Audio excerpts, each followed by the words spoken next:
সাফ নারী চ্যাম্পিয়নশিপের জন্য প্রস্তুতি চলছে জাতীয় দলের, কিন্তু সেখানেও পদে পদে বাধা। সম্ভাবনার নারী ফুটবলারদের ভাগাভাগি করে ব্যবহার করতে হচ্ছে প্রস্তুতি মাঠ। তবে বিঘ্নিত অনুশীলনের মাঝেও মাঠে মনোযোগী মৌসুমী কৃষ্ণারা।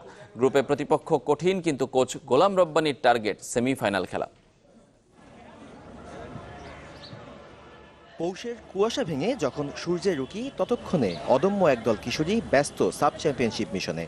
কিন্তু কমলাপুরের এমন ছবি দেখে কে বলবে অনুশীলনটা জাতীয় নারী দলের? মাঠের চারিদিকে পাড়ার ফুটবলাররা, তার মাঝেই মনোযোগে বিঘ্ন ঘটা প্রস্তুতি মেয়েদের।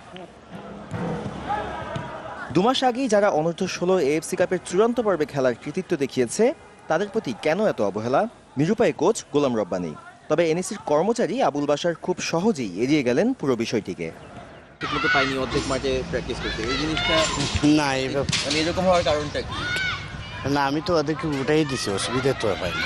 এরাই ফুটবলে আমাদের জন্য একটা সুনাম বয়ে আনছে দেশের জন্য। আর তাছাড়া এরা মেয়ে মানুষ, এদের জন্য প্র্যাকটিসে অবশ্যই সুযোগ করে দেওয়া উচিত। এটা ওদের বলার আগেই তো আমাদের মাঠ ক্লিয়ার করে দেওয়া উচিত ছিল।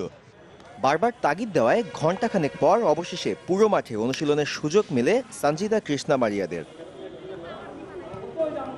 অনূর্ধ্ব-16 এএফসি কাপের বাছাই পর্বে চ্যাম্পিয়ন দলটি মাত্র সপ্তাহখানেকের বিরতি পায়। এরপর থেকে চলছে নিবিড় অনুশীলন। দলের শক্তি বাড়াতে নভেম্বরের শুরুতে ক্যাম্পে যোগ দিয়েছেন 5 সিনিয়র ফুটবলার। ডেট গ্রুপে বাংলাদেশ, প্রতিপক্ষ শক্তিশালী ভারত ও আফগানিস্তান।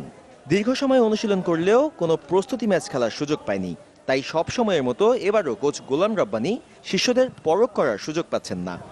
আমরা আগেও যতগুলো টুর্নামেন্ট খেলতে গেছি, আমাদের এই ছিল যে আমরা প্র্যাকটিস ম্যাচ খেলতে পারিনি। আমরা গেছি যে আমাদের নিজেদের মধ্যে খেলছি, যে খেলে আমরা ওখানে পার্টিসিপেট করছি।